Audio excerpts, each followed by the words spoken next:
Whoa, every rainforest cafe? Pfft, these YouTubers really are crazy. Wait, I'm a YouTuber. Hey Siri, has anyone ever been to every, Great Wolf Lodge? No one has done that. Why would anyone in their right mind ever do something like that? Wait, where are you going? Why are you running?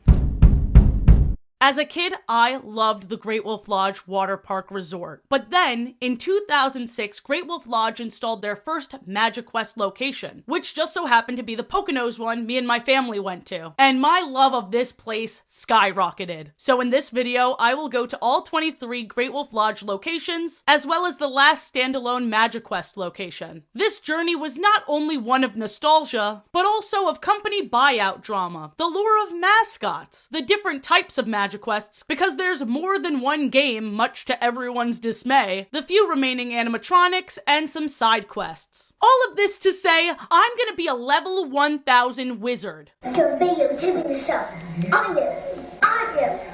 Welcome to this very magical episode, butt lovers.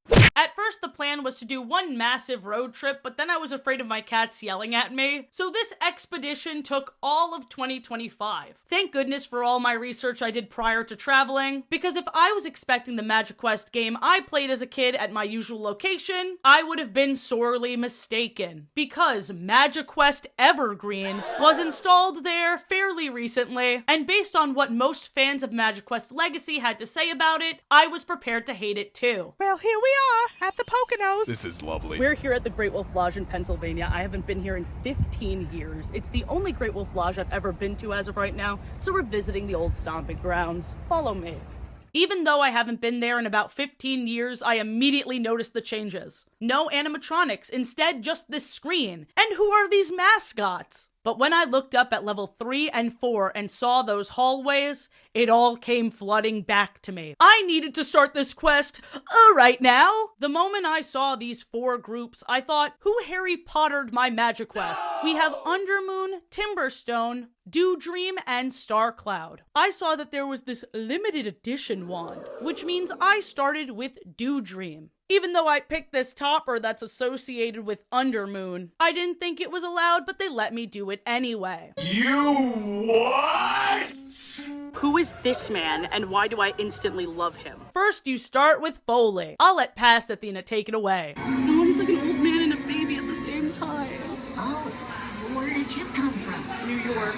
Yeah, I was so distracted with the fact that he looked like an old man and a baby at the same time that I didn't even realize that the tree needed our help. Who did that dying green guy tell me to meet again? I already forgot. So I was on my way. I was waving my wand at shit left and right. As you can see, it was really easy for me to be distracted by the bells and whistles of the game. I also drunkenly stopped at Build-A-Bear Workshop. He's a stoner. Mom, not right now. I'm doing a quest. I'm sorry, Magi, but you're not ready to open this chest yet. Okay, there it is. 200 gold. Now that's what I'm talking about. I'm rich. Okay, yeah, I'm a doe, but this doe has antlers. So cute. I made it myself. I was captivated by just the joy of running around and interacting with these props. You found the hip-hop honey.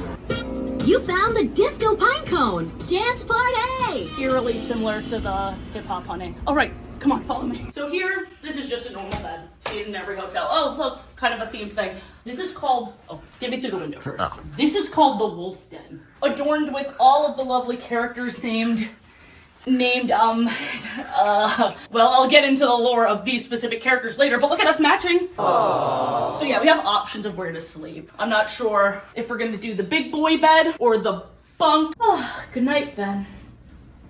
Do we really have to do this? The next day. Who dares to go face to beak with Valara's finest explorer? I'm a magi, just like you.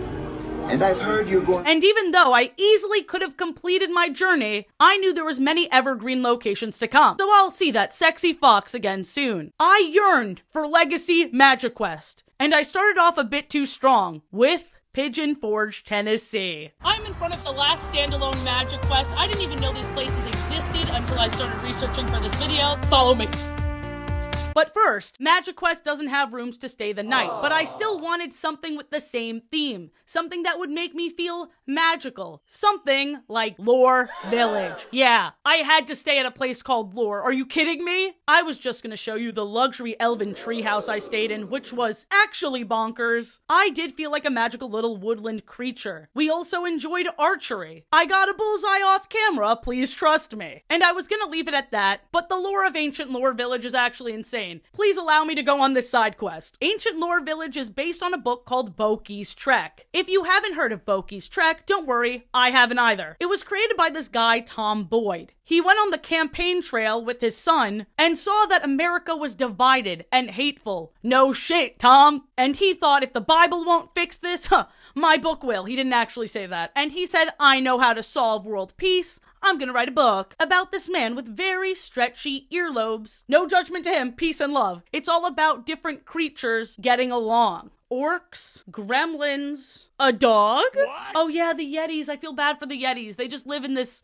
field. So dude wrote this book in 2018 and then opened Ancient Lore Village in 2021. I was like, with the sales of this book, and I thought, no way, this guy was definitely rich before this. And yeah, no shit. He's the chairman of BioPet Laboratories. What is BioPet Laboratories? Apparently, if you find dog shit in your yard and you're like, wait, I don't even have a dog, and you pick it up and send it to BioPet, they'll ID the dog to get to the owner to give the owner a piece of their freaking mind, kind of based. Pick up after your pets. Anyway, isn't that wild? I should probably read this all the way through at some point. I didn't realize how poppin' Pigeon Forge was gonna be. Everywhere you look, there was something to see. We have King Kong scaling this wax museum. I was in awe. I was scared. Look at his butt. But then we finally made it. I finally got one of the legacy wands. It looked more like wood. I'm not gonna lie, I liked it better. I already felt like I was gonna have the time of my life. I wanted to be like this family. When I looked around at what we were working with, when we weren't just limited to hallways, I realized, oh shit, I wish I knew there were standalone MagiQuests before I made this video. There's so much more world to discover, there's so many more quests to go on, but for now, let's take a look at the standard Ancient Book of Wisdom. As you can see, it's not a pamphlet like in the evergreen locations. It's an actual booklet where you can read clues,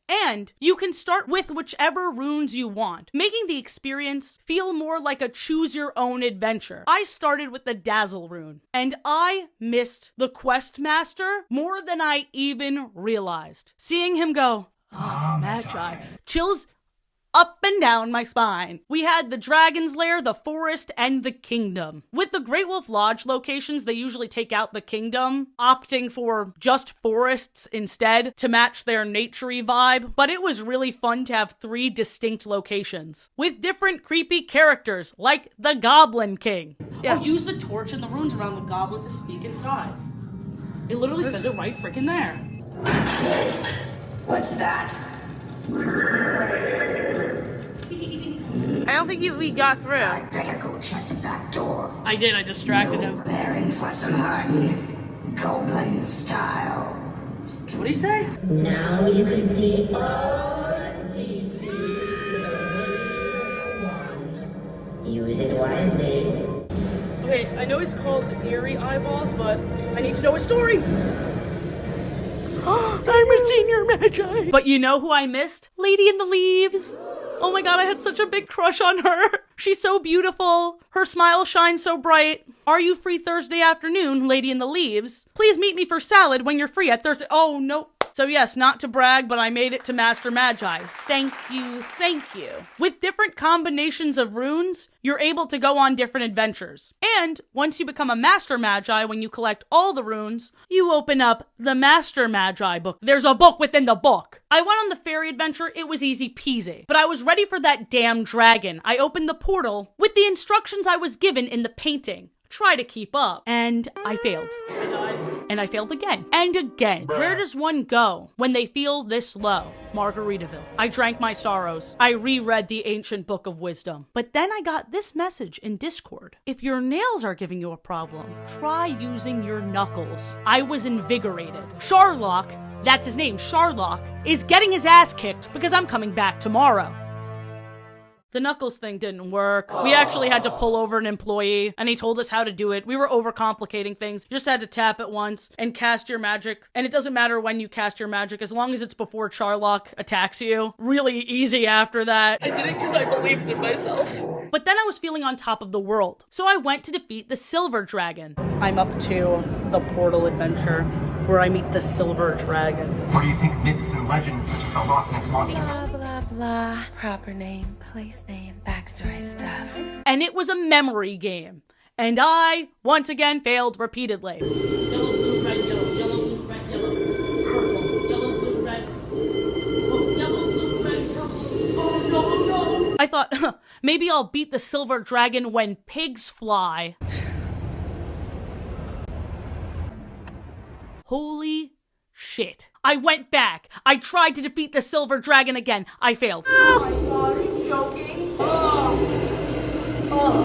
The screen just stopped working. But then I found out the Silver Dragon is actually at a lot of the legacy locations. And the boss battle I really should be focusing on is Ice Dragon, because this is the only place you can take down Ice Dragon. You have 3 runes to get to the final boss battle. Fire rune, shield rune, and potion rune. For potion rune, you had to get the ingredients in alphabetical order. B, C, D, dragon scales first. And if that wasn't enough, after you get every ingredient, you have to run back to the cauldron and put it in. These adventures are significantly more involved. Will prove to be very difficult. Evergreen is baby MagiQuest. There's a place for it, the characters are cute, but thinking about a future where MagiQuest Legacy doesn't exist, I want to cry and never ever stop. I made it to the Ice Dragon, and I failed. I lost. And I had to make my way to North Carolina. Pigeon Forge, Tennessee is the only place you can beat the Ice Dragon. So I have to go back. Yeah, I wasn't planning on it, but that's gonna be the end of my adventure. I don't know why I started with this place so early, honestly. I'm coming back at the end of this video, and thousands of times after that. Magi, I think we need this compass to figure out where we are. We're in Concord, North Carolina. Follow me into my humble abode. We saw her last time, but this time she's not wearing Crocs. And she has friends, like this squirrel and this nearsighted raccoon fellow. This is the last Great Wolf Lodge to have Compass Quest. I think they're phasing it out shortly. We are also going to play Shadow Quest, and we may see some insensitive animatronics along the way. And there's a mouse! Concord MagiQuest was a trip. I was told that it was the closest thing you'd get to Legacy outside of Pigeon Forge. If that's the case, I'm just gonna say it, woof. Gotta click done when they're done with their quests. Or else I don't see her pretty face sleeping. My favorite character. Now that I've experienced Peak, I'm starting to get pissed off. Look at these 4 screens. Look at how one of them is duller than the others. This is ass. Concord, do something. Do anything. This is not it. It takes you right out of the immersion. Take some notes from Pigeon Forge. I will say that. And floor 4 felt like a sauna for some reason. They were cranking up the heat on the highest floor so that it would trickle down to the floors under it. It literally felt like I was walking into just the thickest, most uncomfortable air. Oh my god, I need to get out of this floor. It's like a damn sauna in here. It's literally so hot in here, and I think it's because of the dragon. I kept making a joke that it was the dragon's lair. Ha ha ha ha ha. But it was really unenjoyable. Hey, you're hot! Found the sun! This was the first time I experienced Shadow Quest. And, Only you can see the skylights, Magi. It's different. You have this little fairy. I kept making fun of her voice. I'm sorry, little fairy. Take care, Magi. That was a whole lot of nothing. And then we had these jewels, like we usually do. But instead of there being different colors, it was medium blinking crystal, slow blinking crystal. You found the fast blinking blue crystal. I found the fast blinking blue crystal. Girl. Excellent, Magi. You did What? it. Okay, Where'd she go? Trail right back to its source. I bet. I'm honestly kind of pissed. They just like had Lady of the Leaves' face. Shut your face. The fairy came out of nowhere. Like, what's the story behind that? You just made her disappear? So what? So a fairy can appear? At least have her, like, on the shoulder of the Lady of the Leaves? Like, why even make me go to the Lady of the Leaves if she's not going to talk to me? I'm kind of mad. Oh, yeah, and a big part of this quest was the Forgotten Hallway. Why is it called the Forgotten Hallway? Because it seems like they forgot about it. There's basically no decorations. And if that wasn't enough, I also refer to the Forgotten Hallway as the Kids Bop Hallway. Because their brand new Kids Bop live tour is coming to the You found the medium blinking green. They were constantly playing Kids Bop there. I heard Sabrina Carpenter's Espresso, but the Kids Bop version, I shit you not, 6 times. I was only there for 2 nights. It's that me? I guess so. As I have said many, many times, as I'm very excited. You have something better to do? As I have said many, many times, this is the last Compass Quest location. I don't know how to start the journey, but it is a timed 30-minute adventure. Let's put it in this port and see if it begins. Oh God, who's he? Oh no, he's hot! My name is Bartholomew. Bartholomew! Bark. Did you hear how many times I mentioned Compass Quest? So imagine my shock. When I did this quest, half of the things weren't even talking to me, and the last station I needed was broken. This looks compass-shaped. Is it gonna talk to me? Okay. Oh my gosh, are you serious? Oh wow, that one does actually nothing. Wow. So we had this really fun journey. We went to the MagiQuest store and we're like, hey, that one's not working. They're like, we'll click it for you. Immersion gone. Was it ever here? Wait, what? What? Oh, I think they completed the whole thing for me. Oh, I didn't do the puzzle. Oh, they misunderstood. Here, watch this. I thought this would like glow. It would glow in different directions and we'd follow it. Athena, it's $6.99. Talk about a half-baked idea. Well, yeah. This is the last location to have it, and I'm glad I tried it. Even though it was kind of stinky. I'm actually so mad. But here's something I didn't even know I was going to encounter. That's right, the Tower Show. What the fuck is that fucking thing? What the fuck? It was a staple of my childhood. The songs were bops. There's nothing to be scared of.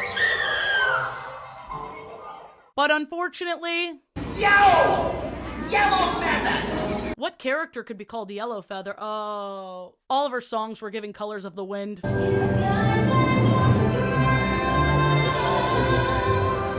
And she was only summoned to comfort this little white boy and show him the magic of the woods. No! Like I said, unfortunately, the songs were still bangers. A lot of the animatronics looked way better than I thought they would. Online, I was seeing some cursed imagery of the little boy not even able to hold up his neck. But all of them were great, except for the tree on the right, who didn't move his mouth or face at all. Then me and my sister worked our asses off to get this Great Wolf rune, and also the Celestial rune. Ah, Magi. Thanks She's so much. beautiful. You're finally here. Why are they all so beautiful? Where's the dot? Oh, I got it. Don't worry about it. The stone of courage is yours, Magi. Now, summon the mighty wolf to master. This is Lupus, which is kind of a sad name. I wish she'd talk to me. But this is the Great Wolf rune. The Celestial Rune. The Celestial Rune. You now have the ability to summon powerful creatures from the constellations in the stars. Like the princess who lost her jewelry can do. Now I am able to use my magic and turn the jewels into stars. What? We got these runes so we can get to the adventure where we would meet Ursa Major, but we didn't finish it. Listen, I still have 21 locations, so it's good that I'm saving some stuff for later. And you didn't even hear about the lawsuit yet? Bitch, we have a lot to get to. Surprise! I'm at another Great Wolf Lodge, but I got so excited I barely explained to you what Great Wolf Lodge and MagiQuest even is. First, what they advertise most. This is a water park. My favorite ride as a kid I affectionately called the toilet bowl because you spin around in a circle until you get flushed out, much like how Great Wolf Lodge is flushing out the competition. Seriously, I am so surprised with how much they grew. It all started in 1997 with the Wisconsin Dells location, originally named Black Wolf Lodge. And they thought, what's another word for black? Great. Up top. Oh, brother! The actual reason they had to change the name was because they were sued by Black Wolf Golf Course for the name being too similar. Great Wolf Lodge has switched hands so many times. Only 2 years in, and the Waterman brothers sold the resort to the Great Lakes Company, Inc. in 1999. And they opened up their second location in Sandusky, Ohio, originally called the Great Bear Lodge. It would have been fun if they went through all the foresty animals.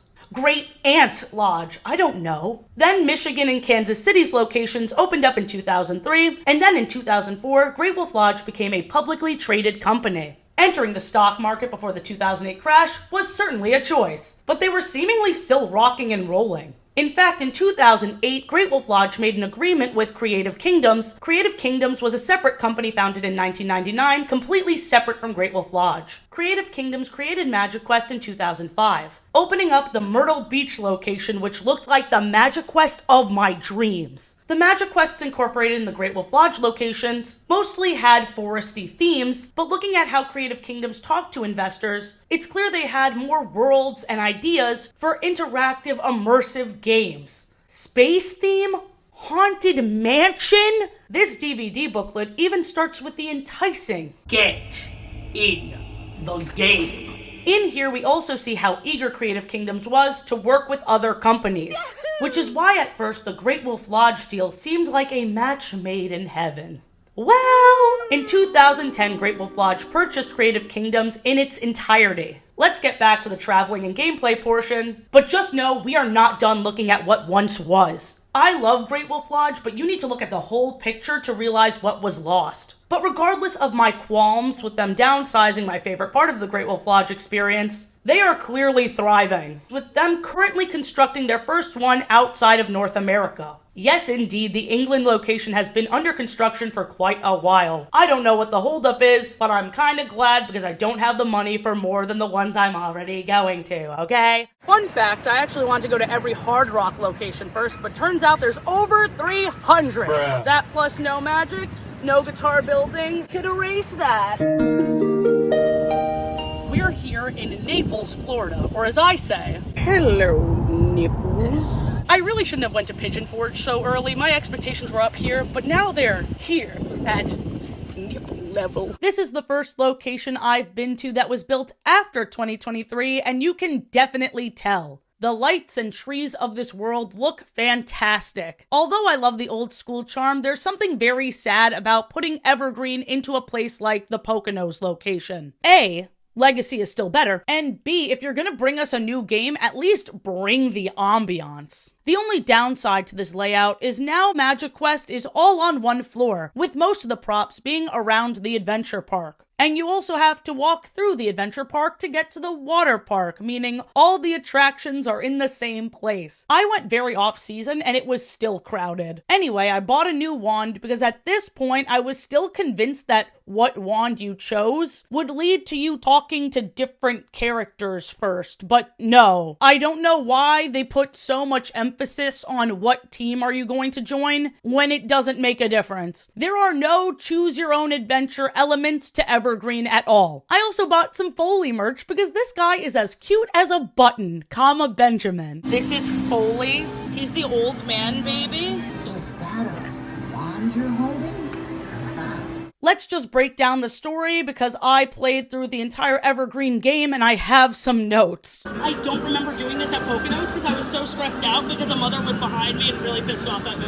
The first villain you encounter is the Shadow Spore. He is a parasite that's trying to kill the Shimmer Tree. So you use the Dazzle Rune and Healing Rune to save the first of 4 trees. These runes and the game mechanic are similar to the Pixie adventure. Athena! Look, down! Oh, shoot, thank you! Even though you saw me slipping there for a second, these adventures are so much easier than anything you will see at Legacy. Springbuck talks you through it the whole time. My mind's already filling with all kinds of new ideas. Like a wand made from licorice, or a rune that does laundry, or a kite that can't fly. Bitch, sit your ass down and shut the hell up, bitch! Baraxis is the best character. He's just a tired old man trying his best to build and protect. But now the Summit Tree is in trouble because of the dragon Charlock, who's a girl in this version. Here's me battling her. They once again spell out the timing, and we don't have to keep track of what rune to cast when, because as usual, they give us no options. Guys, I'm sorry to say that was really easy. We don't get a book, so we always have these maps on all of the screens. It's very newfangled. It doesn't feel really organic. Then we have to go back to the Summit Tree to put out the fire, which I was very confused by at first, because they make us run around for one thing just to go back to the Summit Tree that I thought we already saved. It's already getting a little redundant. Somebody left a little Jesus figurine here. Wing and a prayer. Not religious propaganda in my MagiQuest. Yay! You found the Quicksilver apple. The apple from Adam and Eve? I almost forgot we were in Florida. Here's a palate cleanser in the form of me praising their food. So far, this Hungry Wolf haul is like the best food I've had at a Great Wolf Lodge. Right? It's pizza, churros. Fancy pasta salad with spinach. It's delicious. Barbecue. So good. Oh, Sometimes simpler is best. Don't go all buffet, choose your own adventure when you can't handle it. The very cocky Rainbow Dash-like Farfeather, I get knocked down, Oh no. but I get up again, recruits us to go to the Star Tree, which was taken over by Genko the Goblin. We defeat this new naked goblin by using the Lightning Rune, as usual, the Distract Rune, as usual, and the Pause Rune? That's an Evergreen original. This was the most challenging of the Evergreen adventures because you had to glide your finger along the touchscreen to aim where you wanted to hit, and this grimy screen hurt my little fingertips. Just like with the old goblin, you have to find what he stole. Instead of the princess's jewelry, now we have to find all the stars. Unfortunately, I got the ick from Telltale because the face he made at the end just reminded me of a Jimmy Neutron character for some reason. The fog eyeball thing was the boss battle, which is sad because he used to be our friend in Legacy. He used to award us runes and shit. But in the finale of Evergreen, not only do we lose all of the runes because the magic was in us all along, This is a load of barnacles. but there's also no Master Magi rune. Look at my reaction to this seed. Magi, return to Whispering Woods to show us what you found. I was non-stop bitching and moaning. We're planting a new story tree or something. I thought they were going to give me another rune, but they're like, you don't need a rune, which pisses me off because I work my ass off for those runes. Why would you turn your game into something with a one-use lifespan? Don't you want kids to play it again and again? Chicago, Chicago.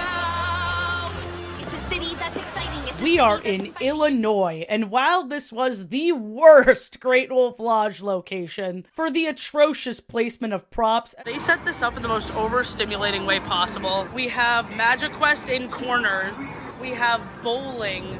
We have pretty much everything all in the same place, with MagiQuest just like clearly an afterthought. but listen, we have bigger fish to fry, because what am I looking at?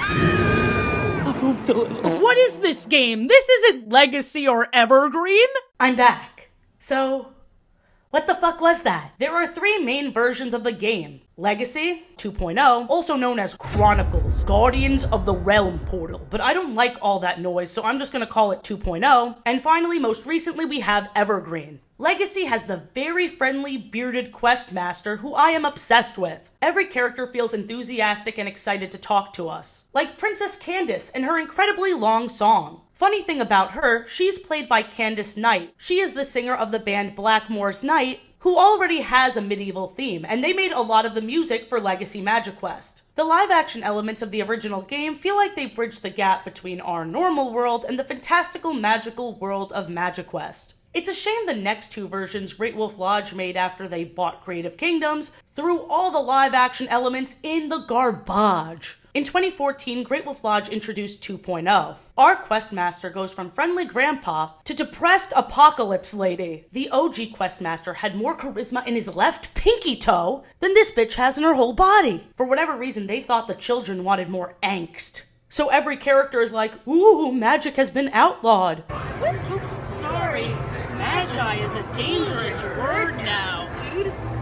Dude, it's post-apocalyptic Magi Quest. And I don't know why that would be the angle they go for. I understand the stakes are higher, but it's honestly a little bit depressing. Ooh, we're dying. Shit like that. I wish they set this in the past so it made sense. Because why is the lady in the leaves a child? This little shit just called herself the lady in the leaves. I've never seen flanderization this bad in my life. Is he the lady in the leaves or the baby in the leaves? Ben, you are on fire today! Why does Sharlock look positively prehistoric? Honestly, he's an absolute unit in this. Oh, he's kind of creepy. And why would you insinuate that our first adventure brought us here by having a picture of the OG Questmaster in the back? Are you saying he died? Do you want me to cry and never ever stop? There are only 2 good things about 2.0, kind of appropriate. 1, I like how the portal rune is used during the Sharlock battle. I think it's neat. 2nd, most 2.0 locations have giant dragon animatronics. The animatronic dragons are holding 2.0 on their backs. It almost makes up for the fact that the story is a fucking downer. There is also no ancient book of wisdom. Instead, we have this pamphlet. In 2021, Great Wolf Lodge once again started from scratch, using the same runes in a completely different story. Unpopular opinion, I like the designs of the characters. I think they're cute. But it's just a shame that now everything is screens. There's definitely not as much variety as fun as the props are. And once you complete the story, you cannot go backwards. You cannot return to the runes. There is a set beginning, a set middle, and a set end. It takes away from the replay value. It takes away from the adventure. There are no choices. I remember when I grew up with Legacy, I went back to Great Wolf Lodge every time with a new objective. There is no objective in Evergreen besides getting to the end. And after that, there are no boss battles, no scoreboard, no fun. They legit put credits at the end like it's a movie you had to run around to watch. It truly makes no sense to me. The only good thing about the newer locations is typically the food is a lot better. And there are better round-the-clock hours to get food. Even with the 3 types I listed, this is still an oversimplification because much of the legacy that exists in 2025 is described as a redux, aka a reduction, by fans of the original game. This is because cutscenes are cut short, many MagiQuest adventures are completely defunct, as I will get into later on in this video, as well as weird technical differences. Say cheese! We're here in Wisconsin, the only place that has cheese. Here we are at the very first Great Wolf Lodge location. I was jump scared by another version of the tower show that I somehow did not know existed. And also, this is the first time I've ever seen a MagiQuest separate from the lodge. This is the second best MagiQuest. I knew nothing would top Pigeon Forge, but this was pretty spectacular. There were 4 floors around this massive tree. Legacy. What is a legacy? This is a legacy! You don't know how relieved I am to get a physical book. So brave, Magi. My husband's gonna meet my wife. Come closer so I can find your face! Whoa! The princess and pixie share a station. The Goblin King had no guard to distract. There used to be an Ursa Major adventure inside the lodge itself, but it was removed. On the bright side, this is the most authentic Sharlock Dragon Adventure gameplay. So this is the last point and cast system. Usually it's a touch screen, but this time you point it, you cast it.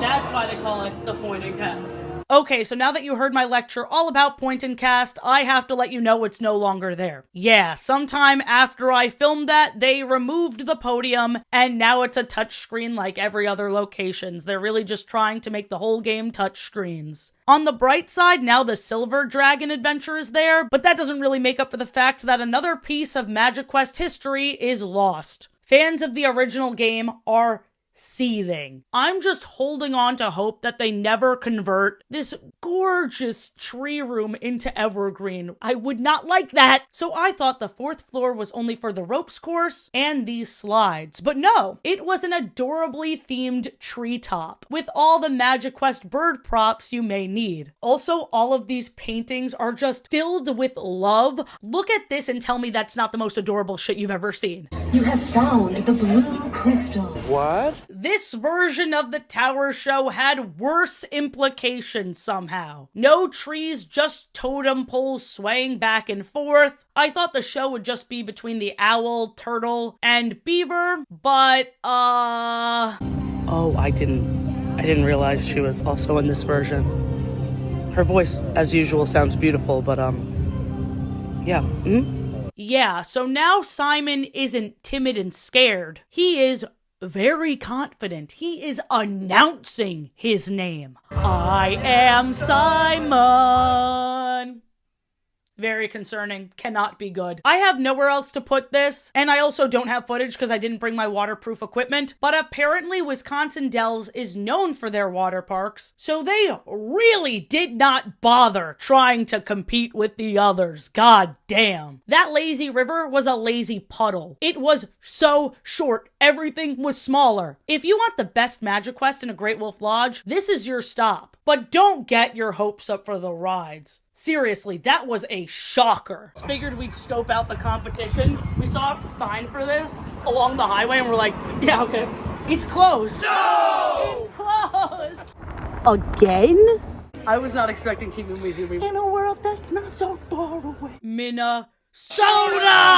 A 2.0 without a dragon, already off to a terrible start. And if that isn't enough, we immediately see a bunch of broken shit. They're fixing one of the MagiQuest mechanics. They have their own Magi IT guy. It's pretty cool. I've never seen this happen. I got the usual 2.0 pamphlet, which Ancient Book of Wisdom it is not. Weak and helpless. She really lacks charisma, this one. Nope, nope.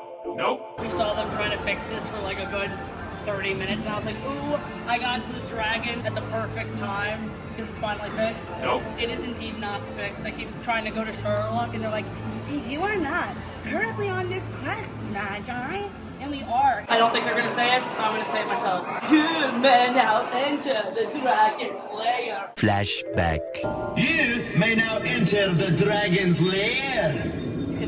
I was quite the chatty Cathy at this subpar location. I think it's because the employee we were talking to was an absolute delight, clearly loved their job, helped us out with the broken dragon prop. This was my first time taking down a 2.0 Sherlock, and the end with the speed run of arrows was surprisingly very high stakes. I didn't realize it at the time, but that guy almost killed me. But I persevered, and I went on to the goblin adventure. I actually really like that they brought the guard back for me to distract. Here I am ranting about the wallpaper. I said it's pretty but lacks whimsy. I just got spoiled after Wisconsin. Getting the princess's jewels back was also very bizarre, because some of the props were beautiful like in Legacy, but for some of them they just gave up and they're screens now. I was very amused by the pixie and princess being roommates. I love going into the treehouse to speak with both of them. I thought that was adorable. As far as 2.0s go,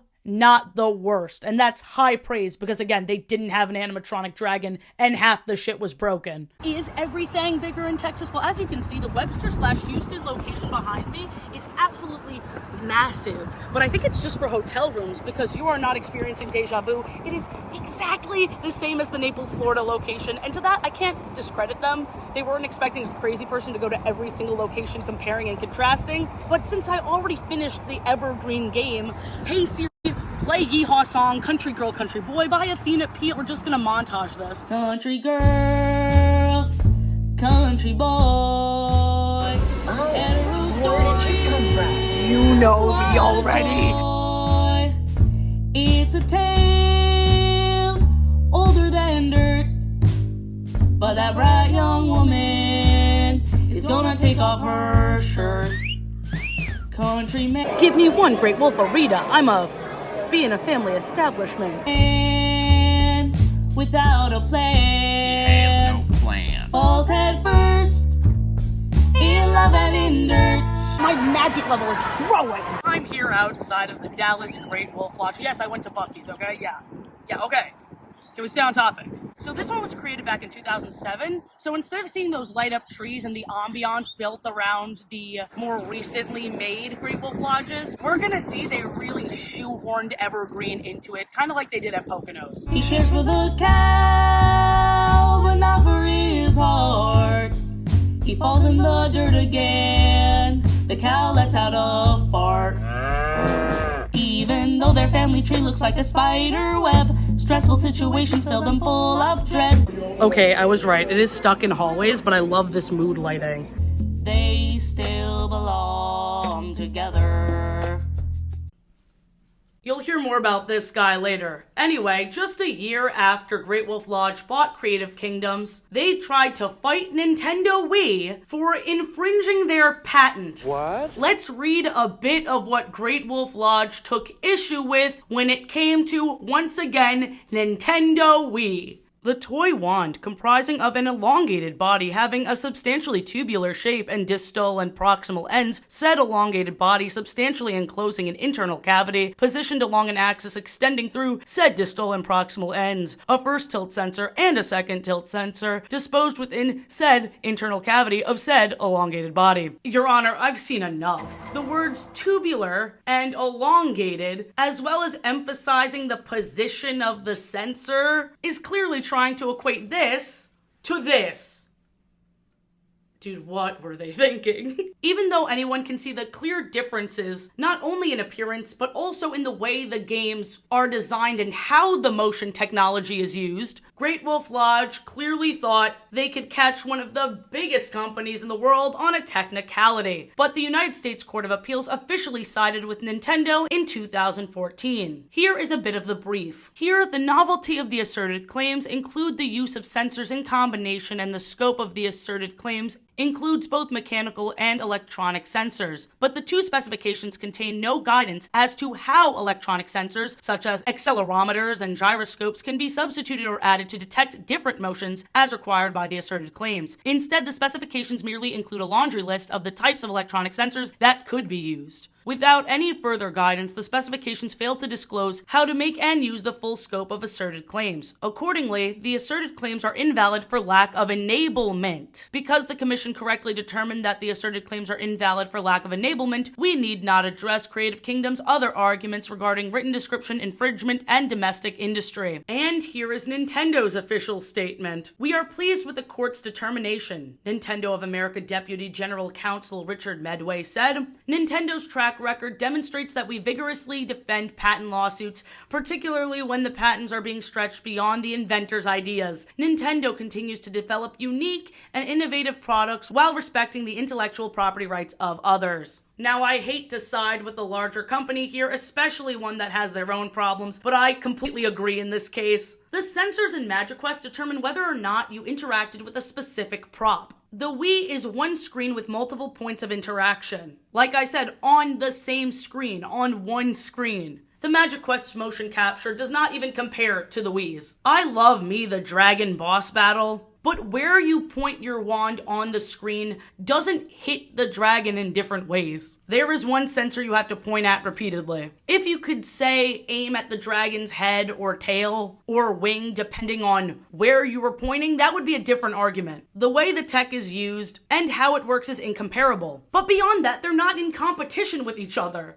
One is an interactive, immersive experience you only get at a resort, and the other is an at-home gaming console. The smartest thing about this lawsuit is how well hidden it is. For people with an average amount of knowledge about Great Wolf Lodge, they're not gonna know that Creative Kingdoms is Great Wolf Lodge. When you search up Great Wolf Lodge Nintendo lawsuit, nothing comes up because it's under Creative Kingdoms. Great Wolf Lodge successfully hid behind a company they absorbed to try and take a swing at one of the biggest companies in the world. And honestly, it is very funny that they thought they'd win. Common Great Wolf Lodge L. Hold this, Wiley. I was in Georgia for less than 24 hours. I wasn't expecting much, but then, what is that? Oh my god! Holy shit! Oh my god, regular show. I'm so used to them playing their own Great Wolf Lodge show, so I'm glad that they're mixing it up and giving us some real television. Oh my god, what is that? Jesus Christ, is that a fucking gremlin? We got more broken shit, a light up stick, me complaining about 2.0. Is he supposed to be like a, ancient tomb thing? But he has barnacles in his ear, so he's like underwater. He should be a different character. He shouldn't be Man in the Mist. He's not the Man in the Mist. I say Colorado. Colorado had the most beautiful view out of all the Great Wolf Lodges. Looking out the window, I was in awe. Looking to my right and meeting the Forest Friends animatronic show for the first time, I was in awe. I love this bear. Oh my god.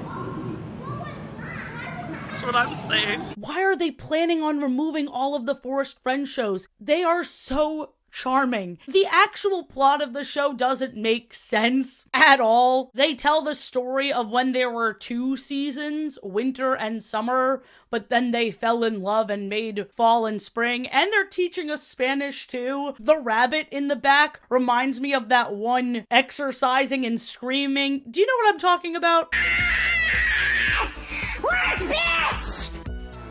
I love the Forest Friends show. They brought back one of the songs from the original Tower show, which I'll show you later because we meet these guys again 2 more times, and every time I'm starstruck. Apparently, the Forest Friends show used to be in the Poconos location. When I grew up there, they had the Tower show, but then they replaced the Tower show, understandably so, with the Forest Friends show, and now they have nothing. Why? Why are they making their locations worse?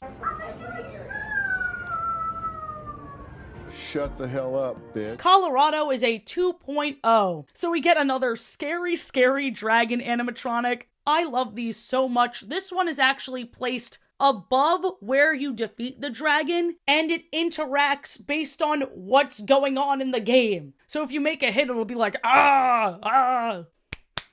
While I was defeating the dragon again, a little girl was asking for advice, so I actually talked her through how to win, and then later on, her and her mom came up to me and was like, "We did it! Thank you so much! We're looking around for you to thank you!" And I was like, "Whoa, you did it, Master Magi!" And then the mom was like, "And it's her birthday!" And I was like, "Happy birthday!" And because it was Colorado, I was high, and I really hope they didn't realize that. Anyway, fun location, even though it was a 2.0. I really liked the Kansas City location a lot, even though it did not have good food. Look at her go. I'm so happy to be here still.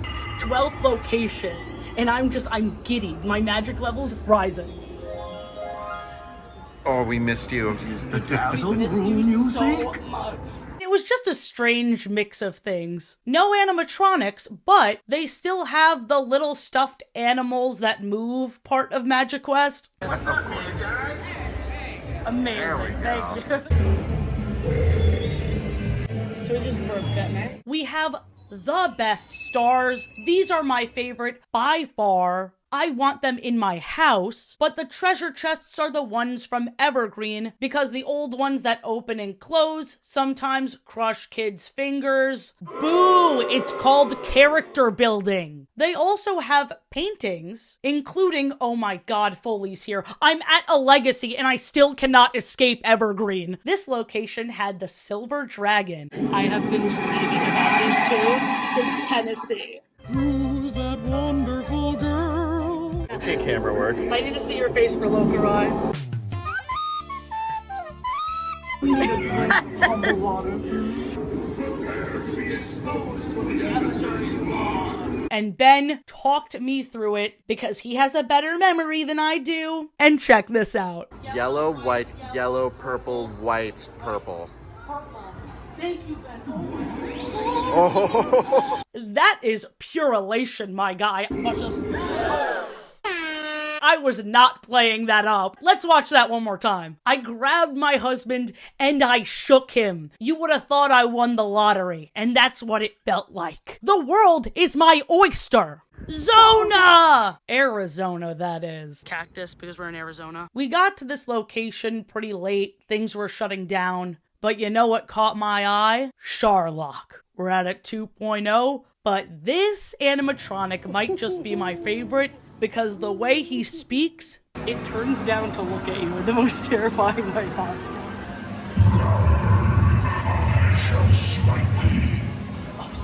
Oh. Oh, he sniffed me that time. He has so many phrases. Okay, This might be my favorite dragon so far. Because he talks.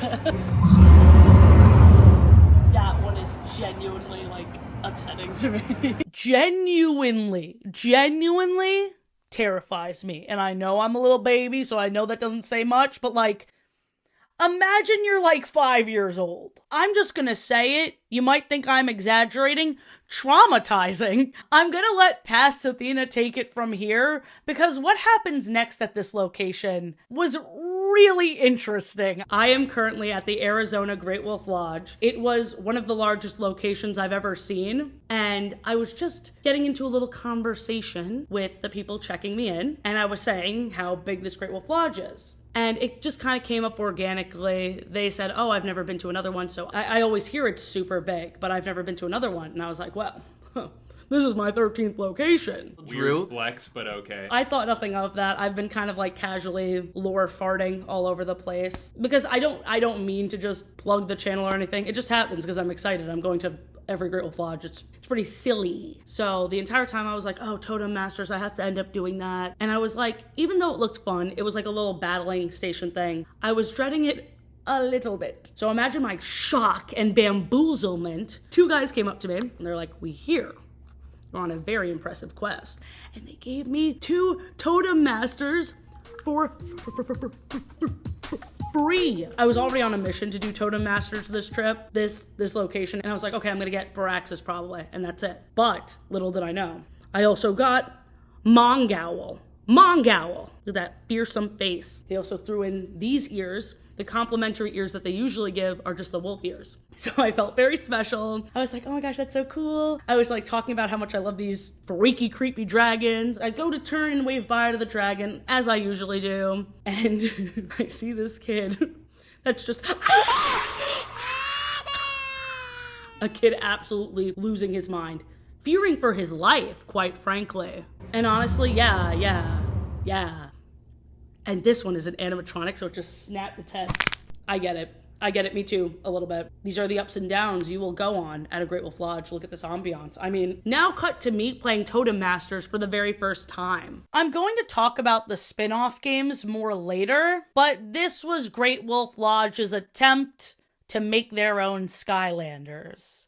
And I was really loving it at the time because I just got free shit, but it just feels like its own separate thing. They were trying to shoehorn it into MagiQuest by having you wave your wand at the podium to activate it. It's not MagiQuest. It's its own thing. The only thing about Totem Masters that really surprised me is one of the characters is Baraxis. And he still looks like a little tree guy, but younger. So there is a timeline happening between 2.0 and Evergreen, possibly. Fun location, but immediately overshadowed by the literal Grand Canyon. I had to leave the location early to do that. It was my first time seeing the Grand Canyon, and there's a reason they call it that. It is the most beautiful fucking thing I've ever seen. Highly recommend it if you get the chance.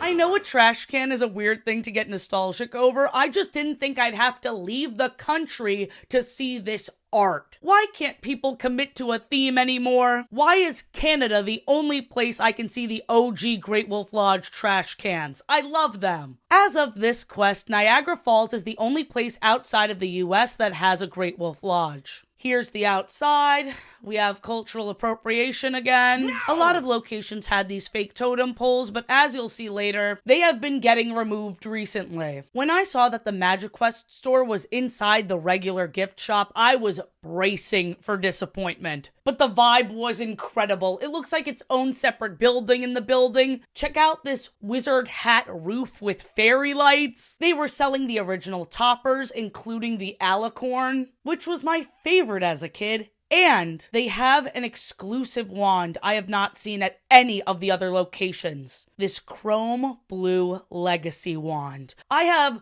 so many wands, I don't need another one. I had to look at it. It's beautiful. This location was also the only one to sell these MagiQuest pins. I got all of them. I had to. I gave the Sharlock pin to my sister because I'm a really nice person, but I got to keep Winterra, his sister, the Ice Dragon. Speaking of Winterra, the Ice Dragon, they show the Ice Dragon even though that adventure's not available, and I think that's so mean. And that's not the only time I was blue-balled here. because my unicorn friend pops up as an intro scene despite being extinct. Also, look at these stone pillars instead of the usual Great Wolf Lodge circle of trees. How are we feeling about that? I like this little arch thing. The wiki says this location has a Forest Friends show, but it does not. I don't know why they call this show the Forest Friends show when it's completely different. We have this hyper-realistic mama bear, and they have this show full of knock-knock jokes. It was aggressively Canadian. I love it. Hey? They also have these handprints so you can talk to the animatronic tree and moose whenever you want. I'm really getting fired up. This level of constant interactivity, from what I remember, was a lot more common. This is now the only location that has that. They also have these wolves that howl. You see little tail wags?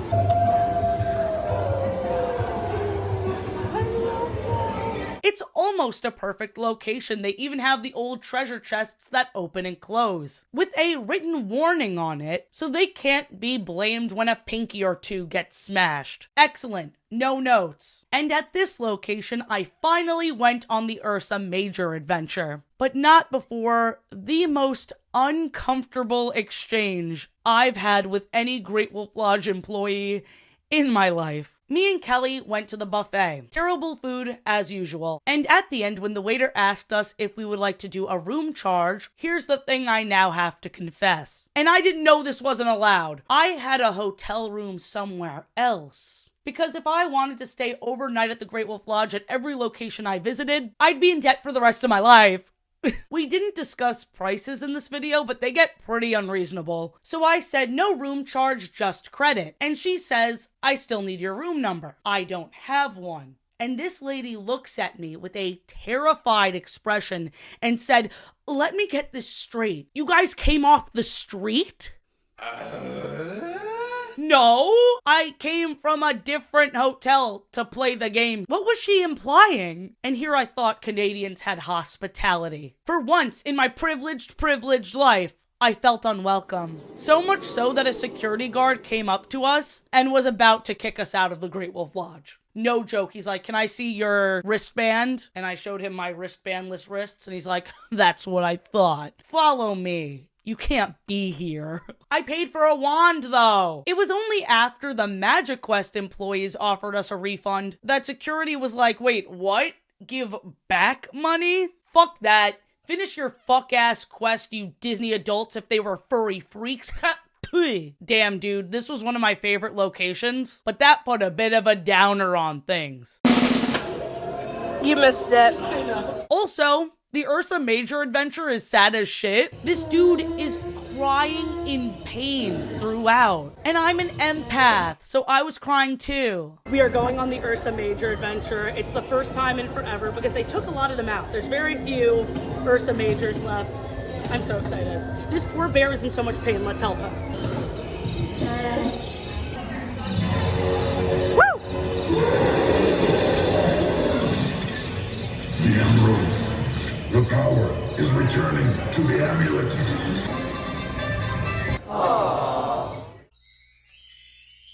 Greetings, Magi. It is I, the Lady in the Leaves, here to introduce you to my old friends. Remember when I said we were going to take a look at what once was? Well, the time is now. It's important to remember that Great Wolf Lodge at the time of the takeover was Creative Kingdom's main investor, with many employees and fans describing the buyout as Creative Kingdom's being backed into a corner. Either the game lives in Great Wolf Lodge, or it struggles to exist at all. Earlier in MagiQuest's life, the creators had more creative freedom, leading to many characters, games, and adventures that no longer exist. Starting off with everyone's favorite, Snort. Welcome to my home, Magi. I'm the famous Snort. Here it is, the world's biggest fart! Yippee! As you can see, that was a joke. Snort is kind of an abomination. Purposely so. The world of MagiQuest used to be so large we had whatever the fuck this thing is. Snort was at the Myrtle Beach location. Snort sends the Magi to collect him gross items for his collection. He wants to be a businessman and escape his abusive boss. But not before referencing an obscure reality television star. You're fired, and you are fired. Did you get the reference? Whatever happened to that guy? Now let's talk about the beautiful Glittertail. This unicorn used to award Magi's with the music rune. Glittertail the unicorn was also part of the unicorn adventure, which you needed the music rune, of course, to complete. Giving her back her powers reminds me of the Ursa Major adventure, but I have extreme FOMO because look at this beautiful creature. I love that getting the music rune consists of collecting instruments, and you had to beat the now lost villain in the crypt. Just a pair of angry eyes and a very scary low voice. But through using the lightning rune, we see his true form, and it's a Wizard of Oz moment, where this little guy is just pretending to be him with special effects. So funny, I love it. This is what I'm talking about. Legacy just felt like a whole world that had the potential to keep on growing and growing. The old man in the stone is not just an igneous rocker, according to the ancient book of wisdom, but he also had a little side quest at none other than Myrtle Beach, where you can play a memory game to win gold. The best part is how his minigame is played. You pressed on these colored tiles with your feet. This shit is what I'm talking about. Getting the players in their own bodies, not everything had to be screens. I know I sound so old, but I think our phones might actually be bad for our brain, guys. Neeland Quivermore is something of a legend in the Trickster group, perhaps older than the Questmaster himself. This guy is brought to life in a painting, which explains why all his archived footage is vertical. He's very charming. When do we see him? In the Duel Master adventure, of course. There used to be duels at Pigeon Forge, but it has since been removed. Why? You know who guides us through this duel adventure? Gwendolyn, another lost character with even more lost lore. Thank you to the archive and the wiki for filling in all the blanks. Gwendolyn is the director of the Magi Academy and a member of the Magi Council. Yup, we have Magi politics. Also, back to Mr. Quivermore for a second. Bro casually sent us to see a spider. There was no wiki page on Esmeralda, so I thought he was lying, especially when Mr. Quivermore said, "Am I lying?" I'm like, yeah, for sure.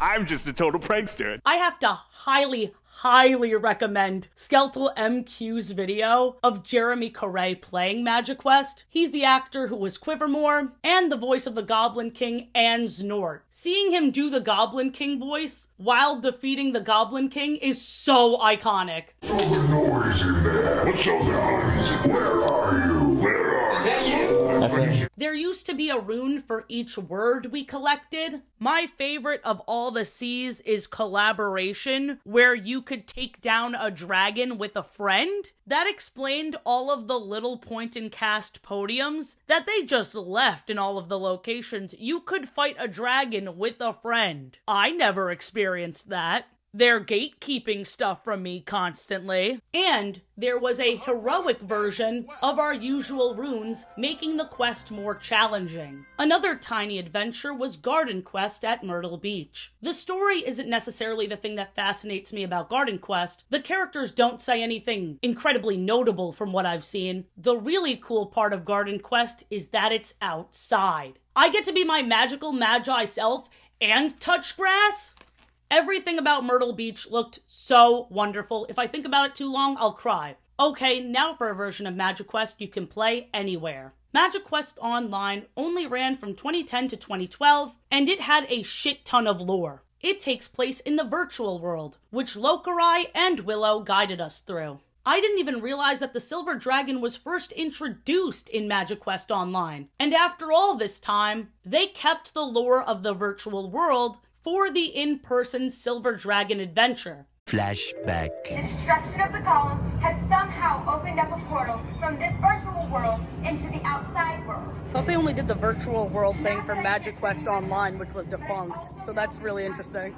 I wish I knew more about this world. This lady's floating head with pixel hair absolutely kills me. It's so goofy looking, I need to know her story. I do know fan-made worlds are currently being built. I have been lurking on the MagiQuest Discord, and as much as I'm trying to absorb everything, Some things, especially the technical things, shoot right over my silly little head. In the description of this video, I will have a list of people and playlists for you to take a look at to learn more about the MagiQuest backstory. I joined the party very late. The big boss of MagiQuest was supposed to be the Quest Master's brother, Xavier.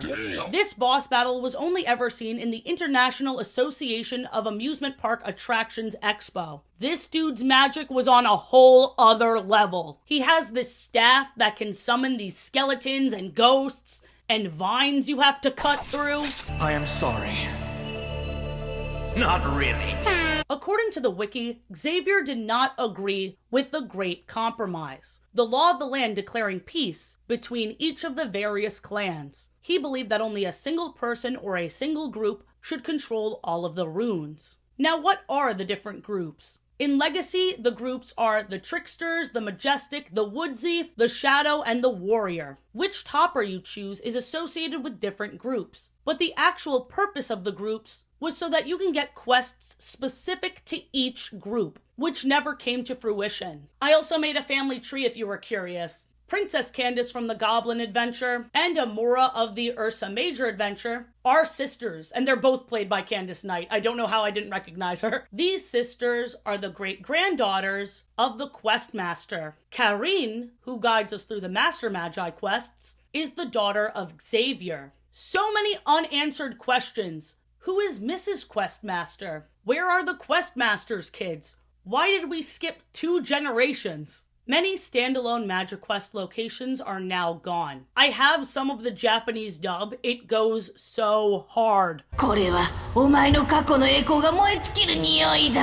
And now, like I said earlier, the only standalone MagiQuest is in Pigeon Forge, supposedly due to an airtight contract. I am so grateful that by the time I went on this adventure, I could at least experience one of the standalone MagiQuests, even though according to superfans, it too has fallen off.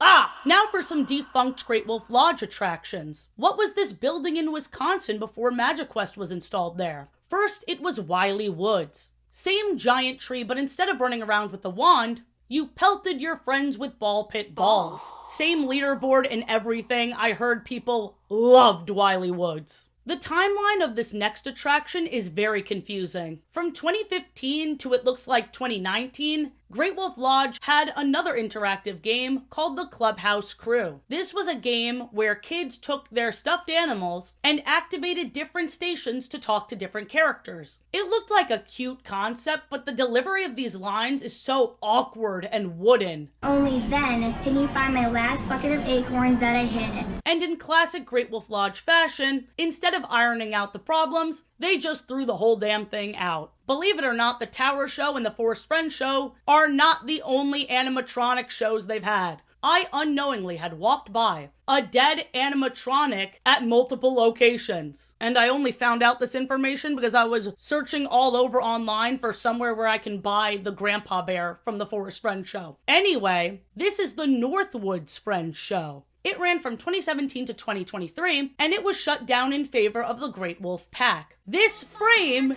is an animatronic.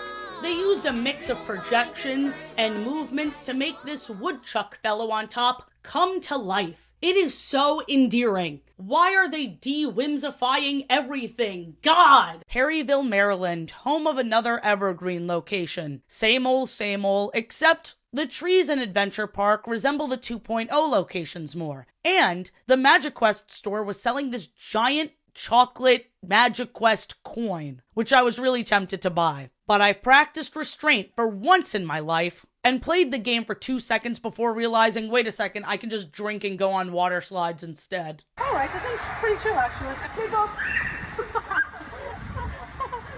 I almost forgot this place is a water park too. This food is actually good. The new locations also have a new show called The Legend of Luna. I wanted to say, curse these blasted screens. Where are my forest friends? But honestly, the show was not as bad as I was anticipating. The way projections made magic appear in the fireplace, maybe I got butterflies. Maybe I cried at the end when I saw Violet and her grandma. Yeah, no, that was pretty good. Past Athena, it wasn't that good. Calm the fuck down, you're drunk. Looking back at these clips, I think this was symbolism for racism, but the only white one was ostracized. Okay, so obviously I still prefer the animatronics, but holy shit, Violet from the show? In the flesh? Walking around the Great Wolf Lodge taking pictures with kids and also me?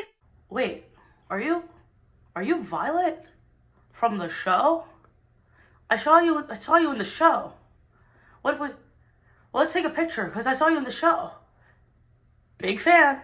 Me and Kelly started researching for the Great Wolf Pack movie, which you'll hear about in just a bit, but first, Traverse City, Michigan is a god-tier location and just a lovely lodge in general. Right away, we have this beautiful outdoor area. They stripped the poles of all the outdated stuff we talked about earlier. And I saw in fairly recent pictures that they still had the animatronics despite Tower Show performances not being there anymore. But when I got there, I just saw a stage where the show once was. I asked an employee passionate about this topic, and they said the removal happened October 2024. The animatronics completely broke down, and the man from the company that made them that used to maintain them passed away pretty recently. This very helpful employee I was chatting with said they were crying as they took the animatronics down. I cheekily asked if any of the employees got to take parts of the animatronics home, to which they said I wish. But I did find out that this Great Wolf Lodge participates in the Traverse City Cherry Festival. If you are curious, Traverse City is known for their cherries. And this Great Wolf Lodge has plans for parts of the animatronic show to be used in the festival. They also have plans to mount the face of the clock tower above the fireplace. It's nice to see art continue past its intended use, in an arguably more tasteful way. And I'm glad they're not just slashing it and trashing it like Charles Entertainment Cheese. This bison had many different phrases, but keep your ears peeled because one of these things is not like the other. Home on the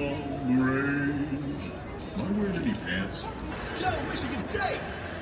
Yeah, that's a different person. This restaurant was one of the funnest, with different props and lights for our wands to interact with.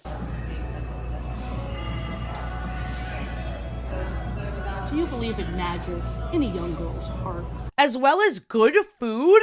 Good food at a legacy location? Okay, now there's nothing the new games have over us. Let's go, gamers. Speaking of a theme. Wiley's Den, this view is familiar.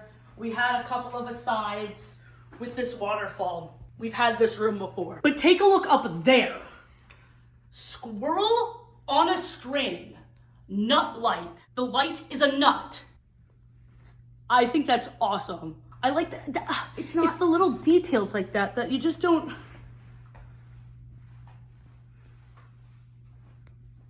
They have the old treasure chests that they don't close all the way. It just flashes a little bit to not close on the kitty's hands, but then they also have Cool. You the discovered new evergreen 200 ones. gold.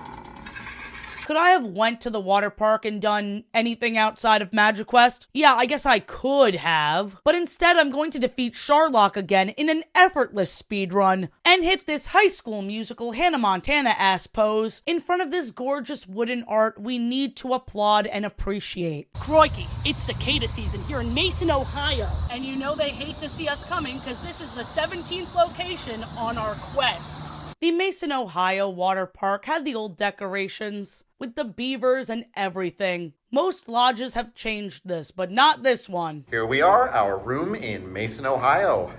Athena, don't you want to do a room tour? Athena? Ooh la la.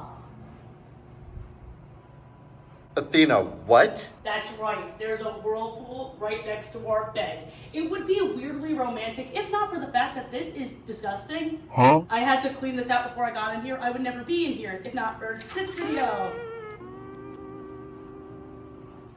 Ooh la la! We walked right by the mini golf because we had a quest to go on. A shadow quest. God damn, I am committed to being the most magical. You found the fast blinking red crystal.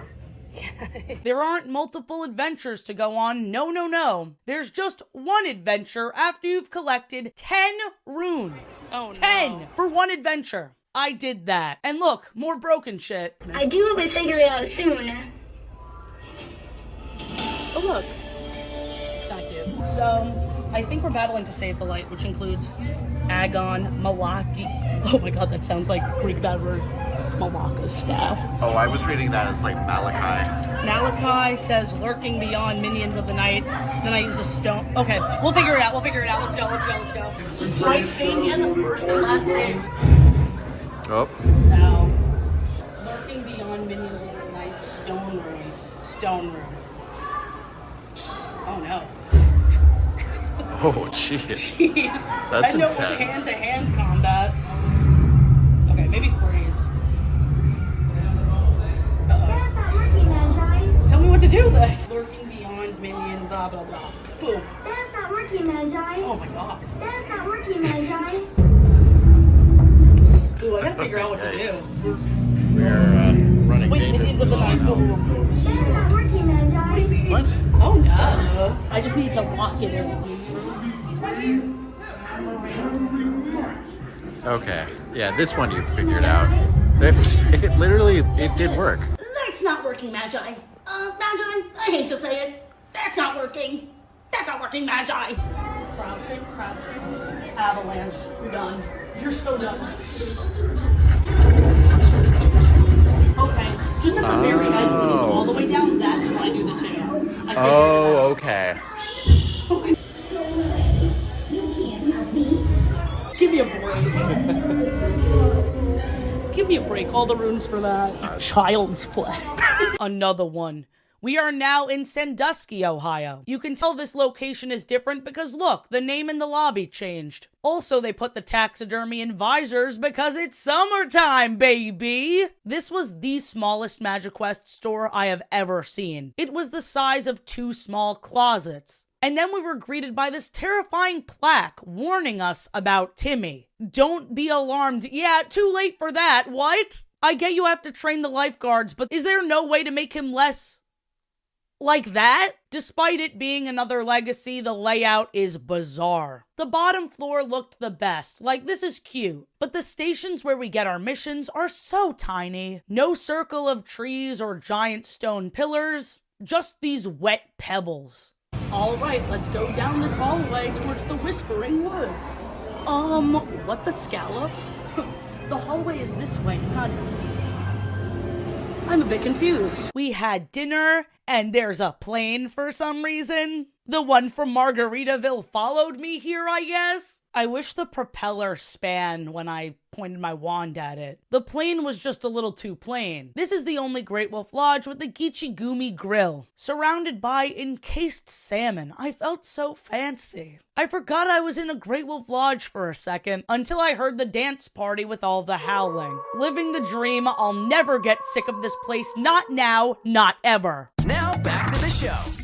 Some of the mascots have existed since 2001, but in 2023, they released The Adventures of the Great Wolf Pack, which replaced everything. The main dude is Wily. The original mascot had a very retro feel. Very Chuck E. Cheese. There's a look in his eyes I can't quite decipher, nor do I want to. In 2009, they made him a young, adventurous boy with a face like apple pie. But for whatever reason, in 2019, they Ozempic-fied him. Give him his round cheeks back! If you think that's bad, I'm sorry, I'm gonna continue body-shaming the wolf, but his legs are non-existent. They're noodles. He has noodle legs. Back in the day, Wily's younger sister was Violet, and she has always slayed. From her Crocs era, they are my Crocs, to her new, it's not just a phase mom, Swoopy Bangs. They unfortunately whitewashed Sammy the squirrel. Oliver the raccoon used to wear glasses, now he wears contacts. I'm so serious, the only character that hasn't fallen off is Violet. Actually, Brinley the bear has remained pretty consistent as well. He was introduced in 2010, replacing Beakow the bear. Now for the animation. It all started with the 45-minute special, The Great Wolf Pack, Call to Adventure. First we see Wily doing some serious parkour before hitting us with a classic howl.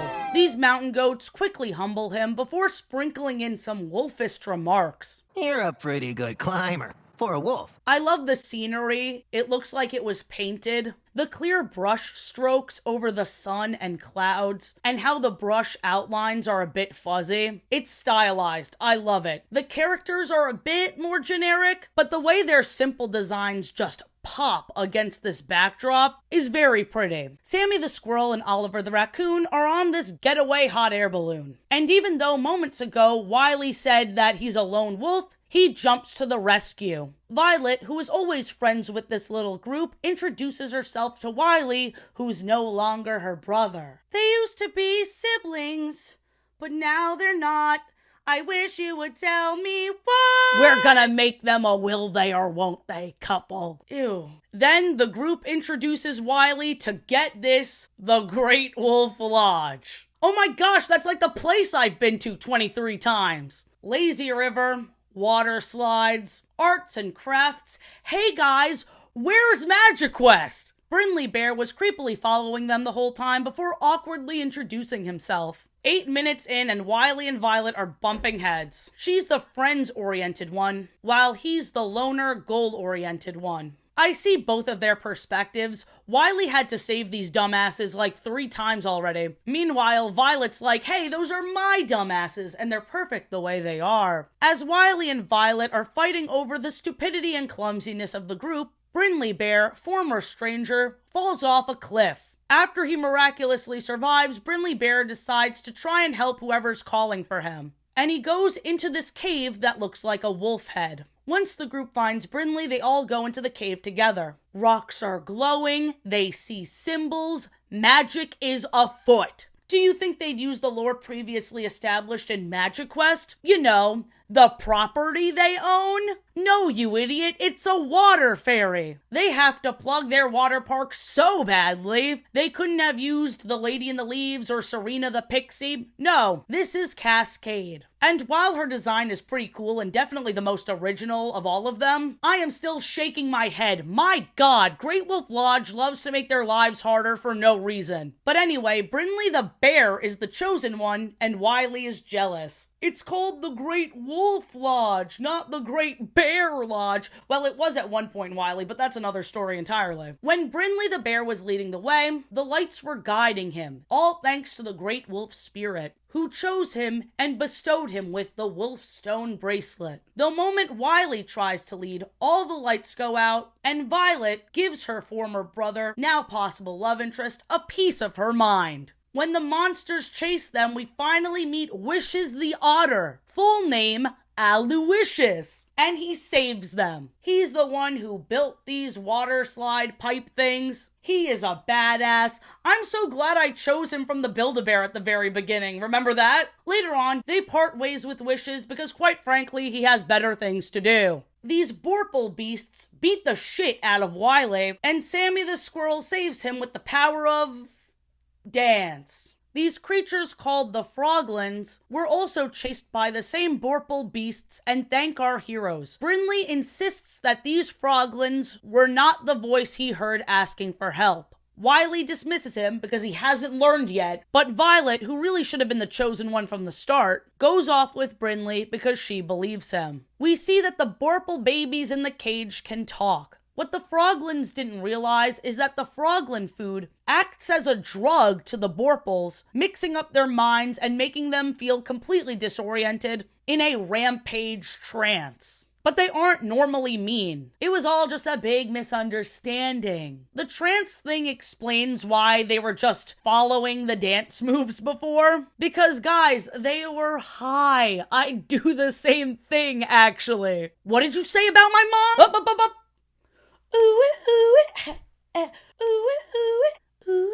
What were we talking about? Wiley, of course, grew up in the end, admitting his mistakes and saving the Borple babies with Violet. But this doesn't overshadow the fact that Violet was doing just as much to help, if not more, and Violet's never done anything wrong a day in her life. They all get Wolfstone bracelets in the end that match each of their signature colors. They are now the Great Wolf Pack. We see all their families in the end except for Violet's.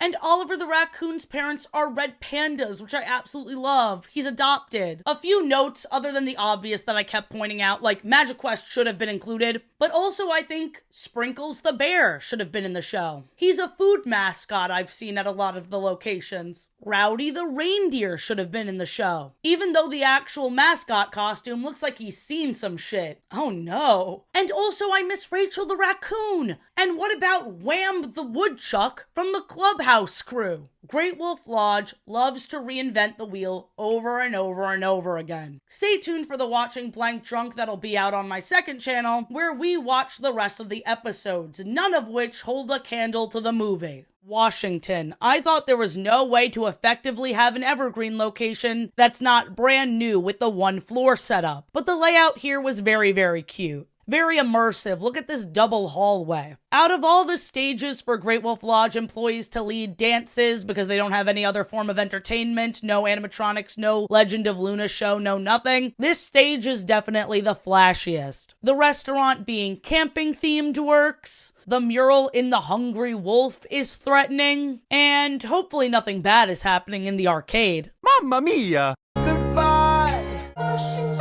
The Great Wolf Lodge in Anaheim is going toe-to-toe with Disney. There's a reason this is the emptiest location. Bruh. Despite this, Anaheim is the only location I've seen with a parking garage. I may be wrong, I might just be unobservant. We enter through these beautiful wooden doors. We see a mural, we see stairs. Great Wolf Lodge also has conference rooms. I don't know what kind of conferences go on in a Great Wolf Lodge, but this is the only one I was able to peek into because the door was open. And it's a nice conference room, but like, where's the whimsy? I'm so glad you asked. We have more wooden art. We have the Loose Moose Cafe with many animals around this tree. And most importantly, my bestest friend in the whole world, the snoring bear grandpa from the Forest Friends show. We were eager to catch their next performance. Forest Friends, Forest Friends, Forest Friends, Forest Friends. So I'm no animatronic expert, but what do you notice in this next clip?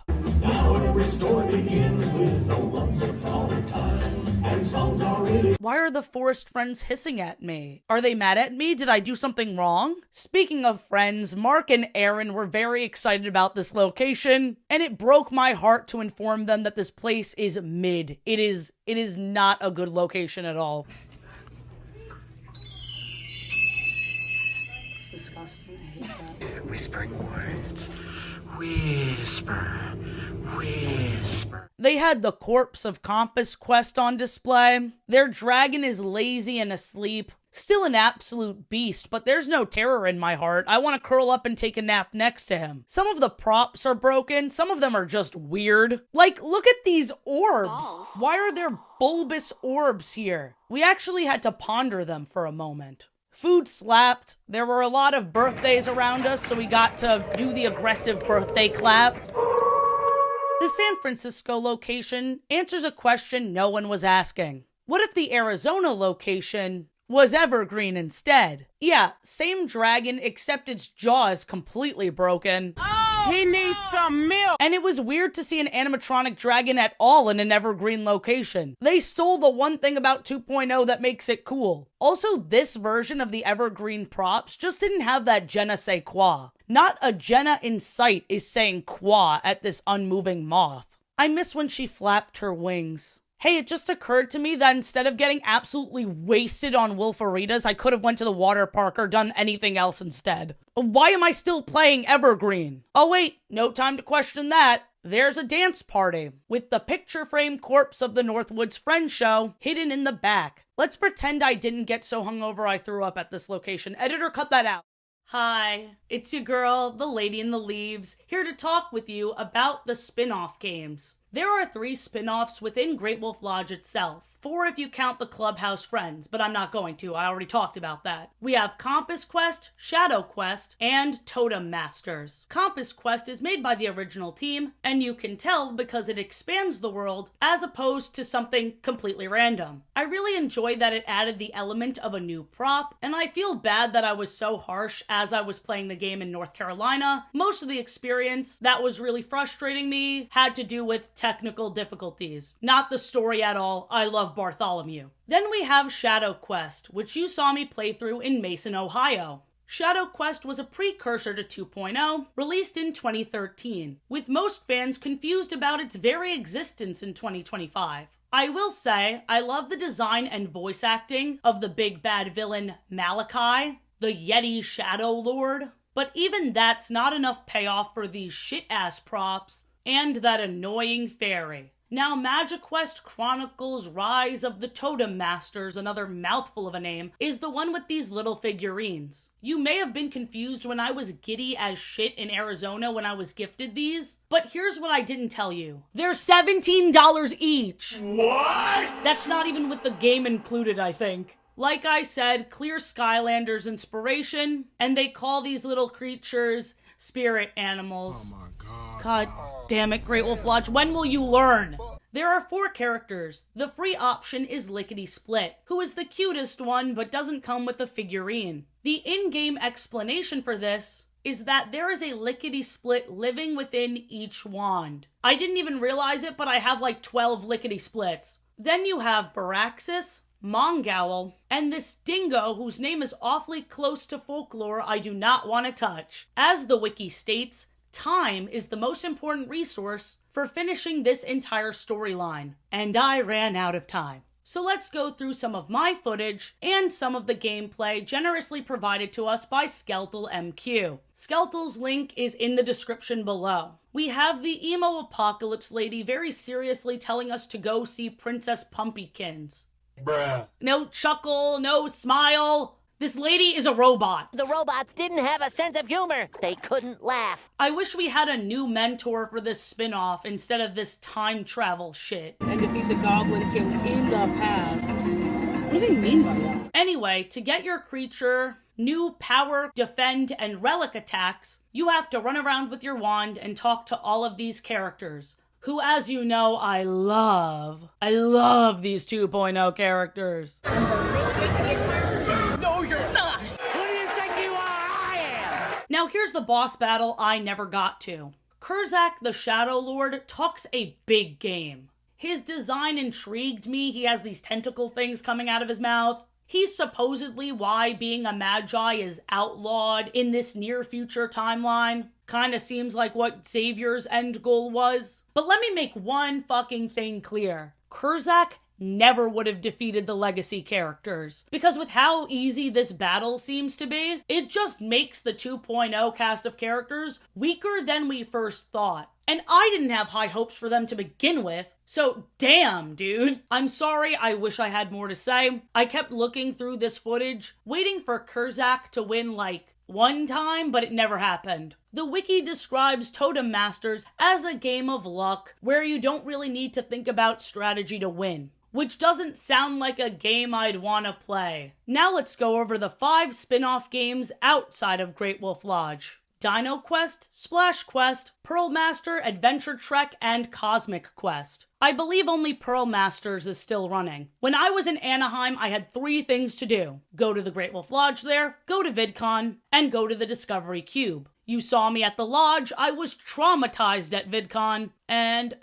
fuck, the cube, I forgot about the fucking cube! Apparently they still call what's there Dino Quest, even though they took out the game, so I didn't really miss much. Luckily, I have clips from the vault. Instead of a wizard wand, you have a research device, which conveniently looks exactly like a wizard wand. I would have loved if it was a little futuristic looking box, like a little computer thing. Maybe they were on a time crunch, but the game itself looks like a blast. The team of researchers and the fossils. Fossils. Da, da, da. I would have ate this up. And we have a new adventure in the form of capturing a runaway T-Rex. What do we need? A net, some food to lure him in, and a tranquilizer dart. There's a certain timing to it as well. Remember to use your tranquilizer darts after he's had his little snack. Very similar to the dragon, super fun. This should have been in Jurassic Park in Universal or something. Splash Quest was a prototype that existed for only 1 season in Schlitterbahn Water Park in Texas. You get your mission from these boxes that look like they'd be on a ship. And instead of wands, you get the aqua glove, which is so smart. You point your hand at these water props. Some of them even spit water back at ya. I wish I could try this, and technically I still can, because Splash Quest is what led to Pearl Masters, which is a very similar game supposedly still running at Yas Waterworld. But I don't have Abu Dhabi money. Just like with Splash Quest, Pearl Masters was created by the original Creative Kingdoms team, but after Great Wolf Lodge bought the company. Adventure Trek was created by the 2.0 team. This game existed in the Six Flags Escape Lodge. The fact that Six Flags has a lodge at all is news to me. But I actually called them to see if this attraction was still open, and when I reported back to the MagiQuest Discord that it's no longer a thing, they were like, thanks, we really didn't care enough to check, but good to know, I guess. Adventure Trek definitely looked like a 2.0 type game, if you catch my drift. And finally, Cosmic Quest at Kennedy Space Center. Here's some footage I found of it from the Attractions Magazine YouTube channel. It looks like you had to scan a lanyard badge. The scanning tech looks about as awkward as it did with the Clubhouse Crew plushies. Definitely nowhere near the pizzazz of flicking a wand. We gotta get back to MagiQuest. I almost fell asleep. A brand new Great Wolf Lodge for my mom to drop me off at while she gambles at Foxwoods? Don't mind if I do. Ah shit, it's an evergreen. As always, it looks great. I've just been here before. Wait, how is there already broken shit if this place just opened? I was told by an employee that since this prop is right outside of the bowling alley, someone had a wicked backswing. And so yeah, long story almost over, a bowling ball took all the magic away. This is also a good time to point out that I found out what chaos magic was way too late. If you're at the right location with a chaos topper, pointing your wand at the right prop, all the props will light up. I saw this happen at North Carolina, and the only thing we caught on camera was my reaction right after it happened. Wait, what made it do that? No, it was laughing. Even that thing went on. I want to make it do that again. That was so weird. They all started laughing. Oh, I wish we got that. That was so weird. I've never seen anything like that. They all laughed around us. You saw it. It happened again at Wisconsin, which was the coolest thing ever, but once again, I did not catch it on camera because at the time I didn't know what caused it, and I only learned about it right before I went to the Canada location, so here's the chaos magic there. So I looked up what chaos magic is. 2 other times I didn't catch it on camera, so I think this is it. I looked it up, the Niagara Falls location. Let's see. It says we. Bro, why? So I bring this up now because the only time I caught all the props going off was here at the Evergreen location in Connecticut. Yeah, they have this Easter egg at some evergreens. Weird. Look at all the lights go off. It didn't have the same maniacal laughter from Xavier because that really doesn't make sense for Evergreen, but I really wanted to go back to Wisconsin and capture what it looked like there. But apparently when they took out the point and cast podium, they also took that out too. Are we living in the 2.0 timeline where fun is illegal? Also, she's right behind me, isn't she? Beautiful landscaping here at Boston. Here's the water park you know I'm not going to. Great Wolf Lodge or Gate Wolf Lodge, am I right? We love to see it. You know what we don't love to see? No dragon animatronic at a 2.0. I fear they're also taking away all these dragon animatronics because they used to be in a lot more places. While we're here, let me show you some of the ones that were taken away. The one that used to be in Minnesota is like the one from Georgia, but even scarier. This aura keeps me up at night. There used to be a dragon at the Poconos, and he was sassy as hell, pushing himself off the floor lazily just to stare at you in disbelief. A slay before you even got the chance to slay the dragon. And I think this was the Boston one. Dear God. Yeah, so now in Boston, we just have a picture of the Legacy MagiQuest Charlock before throwing you into a 2.0. I'm suing for false advertisement. Credit where it's due, they at least give the props a place to live with distinct locations. I do like that they set up little walls for everything so they keep the ambiance going. It's just unfortunate that they used the Shadow Quest props. Like, that is disgusting. But I do like that they set it up with the environment instead of just plopping the props wherever. So I don't know, it's kind of interesting. Bing bong. You have found the white crystal. It's the Shadow Quest crystal. In my 2.0, fell off. This whole place is pretty distinct. Where the battles took place was the prettiest thing I've ever seen from a 2.0. So it has some strengths, the strongest of which being Five Nights at Freddy's. That's where I wanna be. The Forest Friend show is back, guys. We laughed, we sang along. A long, long time ago, there was only summer and winter. And it was a most confusing time. Because...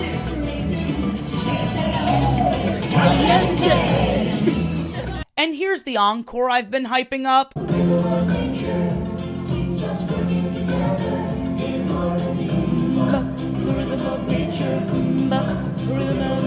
Only one Great Wolf Lodge left. Don't cry because it's over. Cry because it happened. Wow, we did it.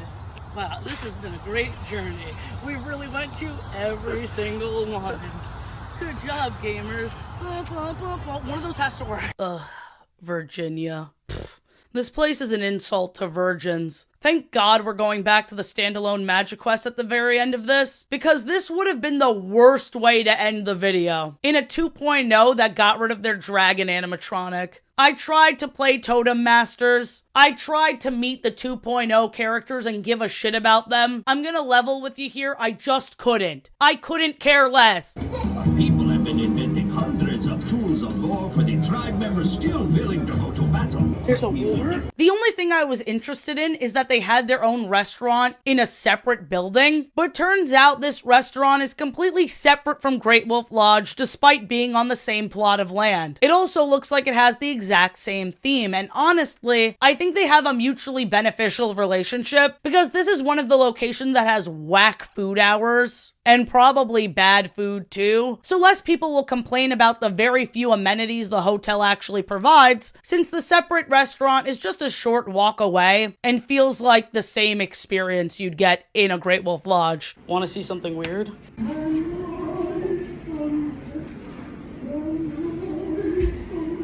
She's singing Fiddler on the Roof. Stupid lodge to end on, stupid. All my training, everything that I worked so hard for, it all led up to this. The scalpel? Right now, I'm a level 999 wizard, but taking down that cunty ice dragon, Winterra, that'll make me level 1000! Ah, Magi, you've returned for another quest.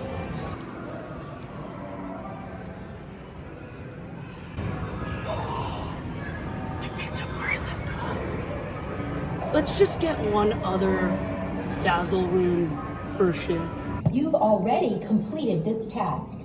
True.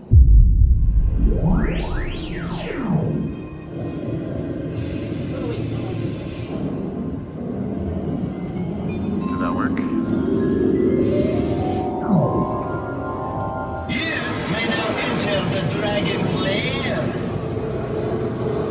Oh my goodness.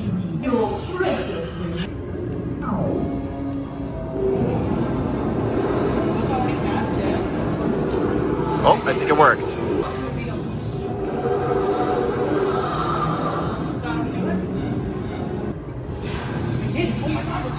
Oh, nice.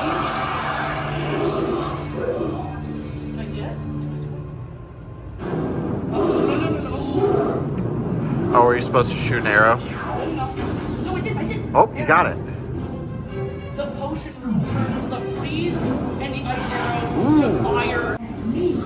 I studied, dude. If I did this right, it should illuminate the spot on her. Yeah. No matter can possibly outduel me. I think I just did.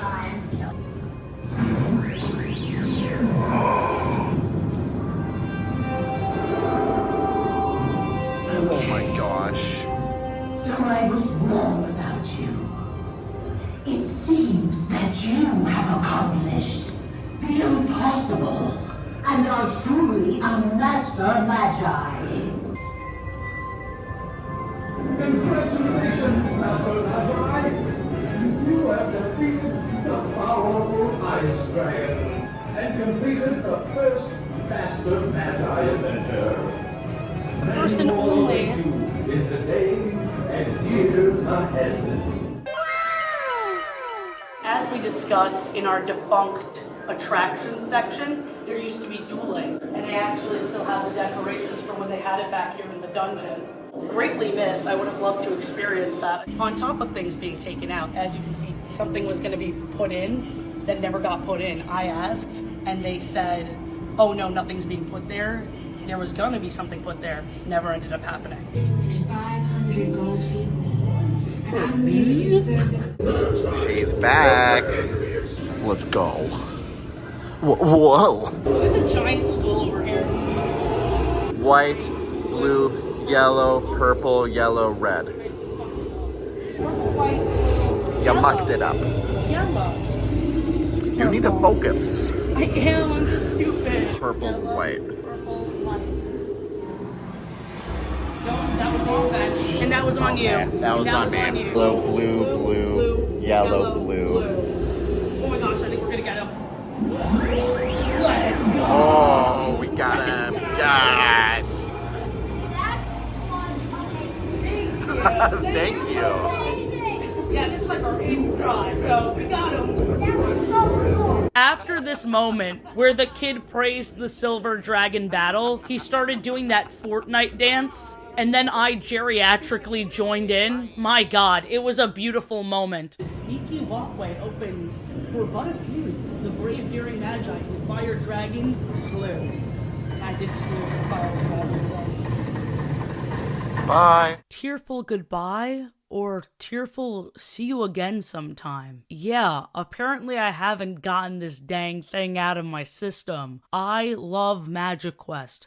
I love it so much. Oh yeah, and I accomplished my other goal, to be like this family. I did it! Ba, ba, ba, ba.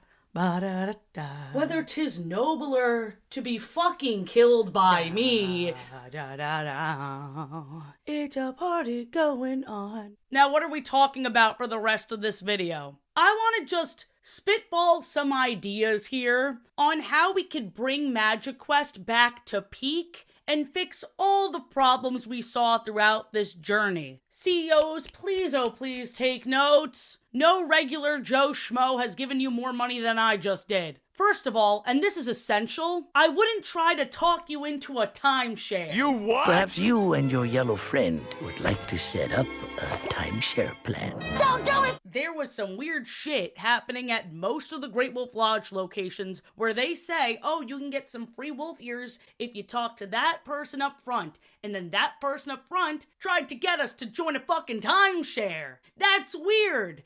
And I didn't know there were timeshares owned by Hilton. Hilton? You make enough money. What the fuck is that shit? I had to mention that. Now let's go back to fun stuff. They are converting so many legacies into evergreens when the two can easily coexist. I've talked to lovers of legacy. I've talked to the people that helped make legacy happen. And the problem isn't actually evergreen. It's the erasure of legacy. There would be no MagiQuest without the original. I searched high and low at every location to see if kids just like evergreen better. I didn't want to be deceived by nostalgia. But kids are just as interested in legacy nowadays than they were when I was a kid. It's not a matter of it being outdated. It's not. Interest did not go down. So why? Is evergreen just easier to install? Is it just easier to play so parents aren't pulling their hair out? Yay, less adults are asking questions about the gameplay. Oversimplification sacrifices children wanting to go back and replay,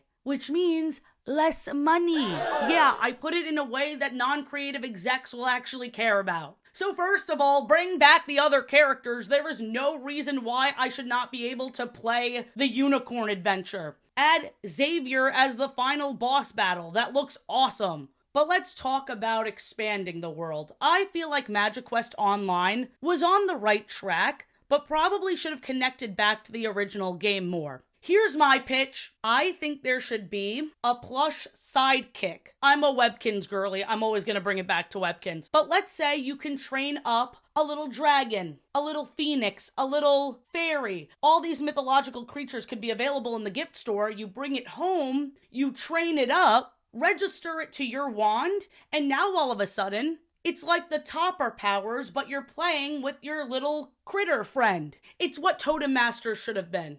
Lock in. And you wouldn't even have to change the visuals that much. It's just your little guy in the corner as you're fighting the Goblin King, as you're fighting the Ice Dragon. But it restores your health every other round, but it makes one of your attacks have more power. I don't know. It makes kids excited to come back, and it keeps MagiQuest in their brains even at home. I feel like they're underestimating how important it is for the magical experience to stay in children's heads. I mean, that's the reason why I went to all of these locations. If I grew up with Evergreen, I would not have went to all these locations. The closing of Myrtle Beach was devastating to so many people. There is this image of it knocked down, and you still see the stone towers. You still see the magic inside that was just discarded like it was nothing. I've talked to employees over at Pigeon Forge who played at Myrtle Beach when they were kids. MagiQuest is a part of their lives. That's a brand with staying power. Why are you fighting against what's working? I'm grabbing you by the shoulders, I'm shaking you.